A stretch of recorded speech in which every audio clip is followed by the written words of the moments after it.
et messieurs, bienvenue au magazine d'information Points et Réactions qui est axé sur la religion, les droits et l'enseignement.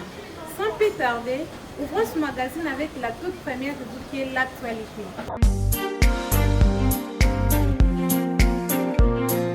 L'actualité est dominée par la Journée internationale des droits de la femme qui est célébrée chaque le 8 mars. Suivez les réactions de certaines personnes concernant cette journée. En tout cas pour moi, journée où c'est pesanga makasi. Je vois vraiment que non, et cette journée moko tozala vraiment top. Respecter donc nalingango makasi le 8 mars. Aumela.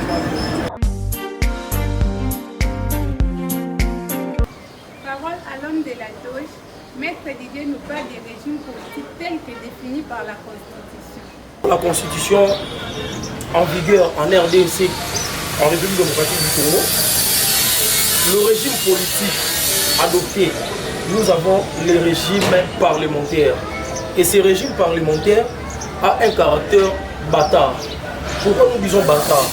Parce qu'il prend la forme ou le nom selon la majorité au Parlement. Soit on peut aller dans les semi-parlementaires, soit on peut aller dans les semi-présidentielles. Mais le cas d'espèce ici, nous sommes dans un régime parlementaire qui a accouché d'un régime qu'on appelle les semi-parlementaires. Donc voilà, en un mot, c'est que nous pouvons dire de la nature du régime politique que nous avons ici en RDC, conformément à la Constitution du 18 février 2006 en vigueur en République démocratique du Congo. Et aussi, par rapport à ce régime, nous avons certaines caractéristiques caractérisant, permettez la répétition, caractérisant le régime politique que nous avons.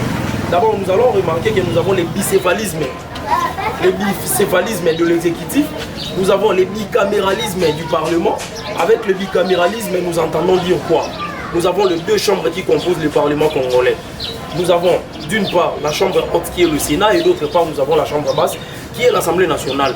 Et s'agissant du bicéphalisme de l'exécutif, nous avons, selon toujours notre constitution, je dis bien, nous avons le bicéphalisme de l'exécutif, du pouvoir exécutif bien entendu, qui est composé de deux institutions. D'une part, nous avons l'institution président de la République et d'autre part, nous avons l'institution gouvernement. Et comment maintenant parler du modus operandi dans le mode de fonctionnement? Comment il peut fonctionner? Ici, selon notre constitution, la politique de la nation est bien définie dedans.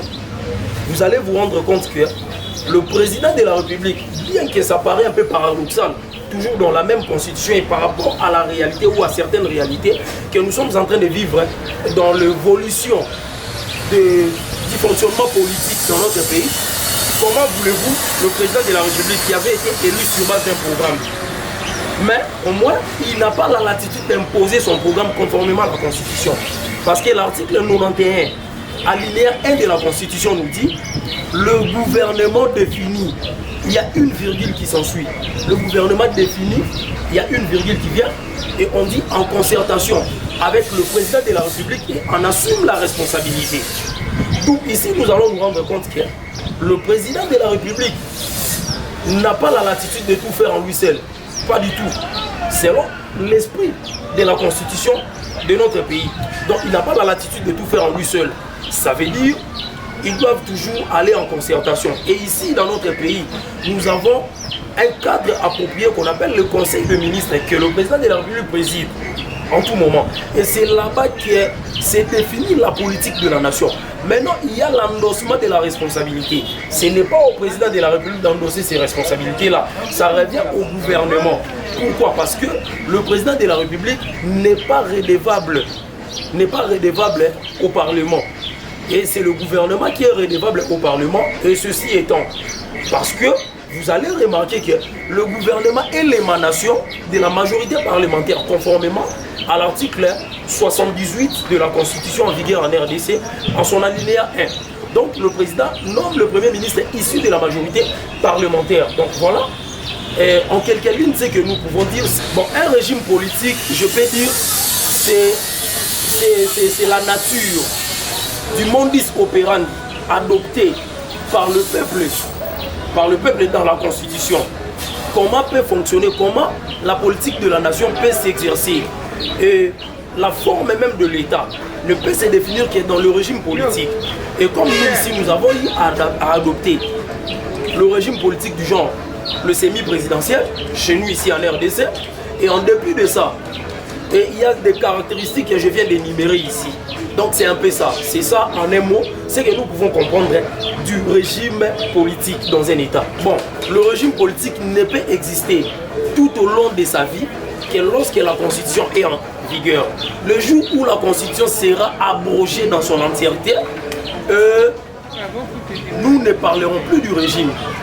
Nous ne parlerons plus du régime. En condition qu'on ait une autre constitution qui viendra et la nature du régime politique sera définie toujours par cette constitution-là. Donc c'est la constitution qui va donner maintenant la nature du régime politique.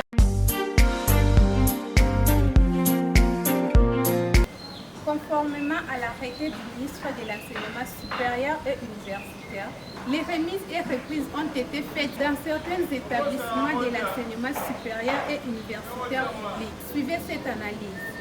C'est une décision importante parce que nous ne devons que la saluer parce que nous savons très bien que les étudiants en principe reprennent l'année académique ou commencent l'année académique au mois d'octobre. Mais aujourd'hui, cette année d'ailleurs, c'était prévu que l'année académique puisse répondre au mois de janvier, donc le 5 janvier. Mais une chose qui n'a pas été faite parce qu'on a vu il y avait la présence ou l'accentuation de la grève des professeurs. Alors cette situation avait vraiment mis en difficulté certains étudiants parce qu'il y a certains qui doivent préparer leur TFC et d'autres doivent prendre part au cours pour faire en sorte d'assimiler et de comprendre la matière.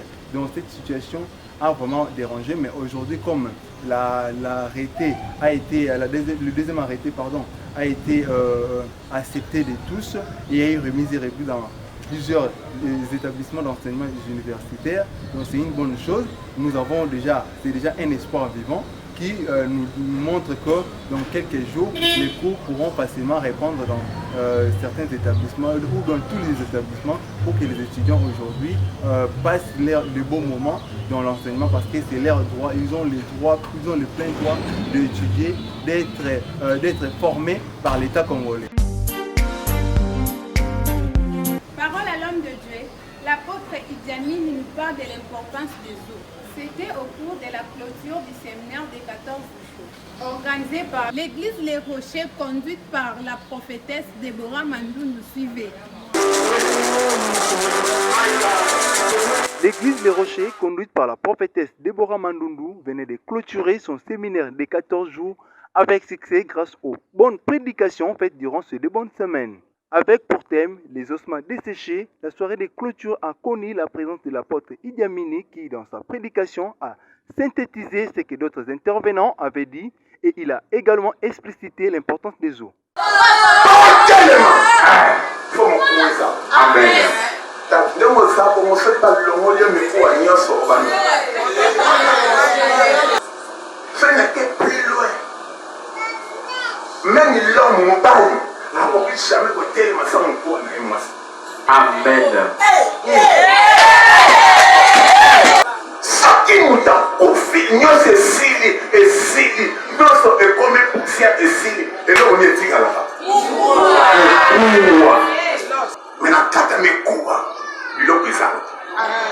En outre, il en était suivi des grands services de prière et de délivrance qui avaient démontré foncièrement l'importance de ces séminaires qu'a organisé l'église Le Rocher, conduite par la servante de Dieu, Déborah Mandoundou.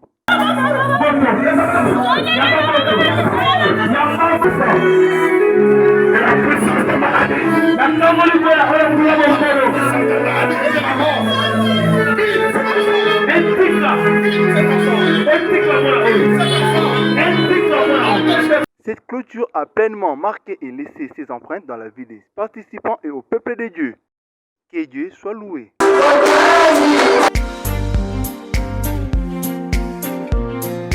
vue de faire connaître vos produits au grand public, voici l'endroit idéal pour les faire. La Pâque de cette année sera terrible. Cette Pâque sera précédée par des activités intenses il y aura des plénières. Je prends par exemple le 14 et le 15 avril. Il y aura des shows plénières. On va expliquer le bien fondé de la Pâque et tout le monde sera en prière, toute l'église. Et même nos invités, ceux qui ne prient pas avec nous, seront les bienvenus. Le dimanche 17, c'est un dimanche déclaré officiellement dimanche de la Pâque. Nous allons célébrer la Pâque, bien sûr, juste pour préparer les grands séminaires. Les grands séminaires pour la dernière semaine du mois d'avril. Pour nous, au centre évangélique, vraiment, nous allons célébrer véritablement la Pâque cette dernière semaine-là. Et ça sera terrible. Je suis en train d'inviter tout le monde à venir assister dans toutes les activités que nous organisons. Ce sont des activités pré-Pâques. S'il y a culte, s'il y a séminaire, ça prépare toujours la grande Pâque du mois d'avril.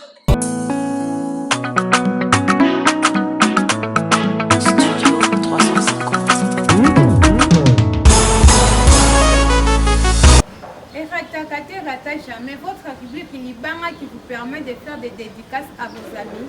À l'occasion du 8 mars, voici quelques vidéos faites par certaines femmes. Du monde entier, je vous souhaite de bonnes fêtes dans la journée internationale de la femme. Pour favoriser tout quoi. On a fait sur une bonne fête. Je souhaite bonne fête à ma maman chérie, maman Marie. Je souhaite de bonnes fêtes à ma petite sœur de grâce. Je souhaite de bonnes fêtes à ma grande sœur Nana Kazamba. Ma maman est Lélo vraiment. Nzamba est barre pourquoi ça la journal Lélo. Bonne fête à vous les mamans. Simbo de la mapa ya na liste musulmane. Na pesi mbote pa ya na Sara, na pesi mbote pa mama na ngai Tide, mama Moboto. Na pesi suba mbote belé na mwana na Esther dans lelo journée de points na bisonde ba mama. Ba mama ne mutu bazana ta. Ba mbote belé na famille musulmane. Ba mbote belé na famille mbimbia, ibota na ngai. Hey papa. La journée na biso ba mama na pesi mbote na tantine na ngai Angie na pesi mbote na mwana na Sephora la belle Jaele Mabe mama Landu na Lemba na pesi comment son mbote mama Susan na Lemba. C'est la journée de la femme, tout c'était la malam. Na malamu kwa journée na biso ba mama yango na watumba ba pesi na ba dendo tolia na journée de la femme oyo to sepela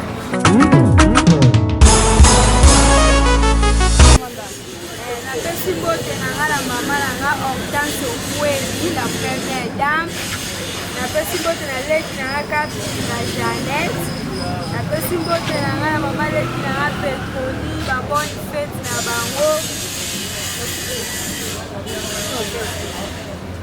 Bakamari na ngai, bakoki na ngai, nabiso bamboto bamboto, napesi Mireille, napesi Sheila, napesi bambote, kumeshipa ya lukani, babi mibali, teka basi.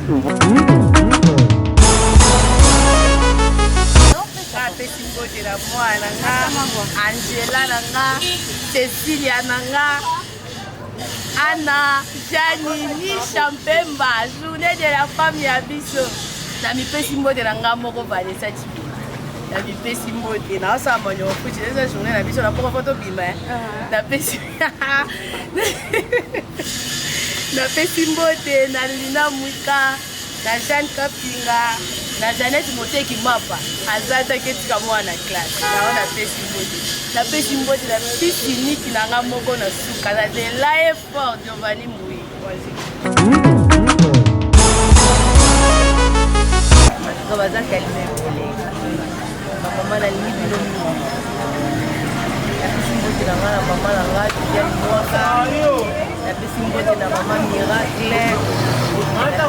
mbote na Ange Machamba, napesi mbote na Sarah Mbambi, napesi mbote na nga, na Meje Kiwolo, la grande dame. Donc, baza tellement belé papa. Torolala. Mesdames et messieurs, c'est la fin de ces magazines. Merci de l'avoir suivi. Quant à moi, je vous souhaite bonne fête.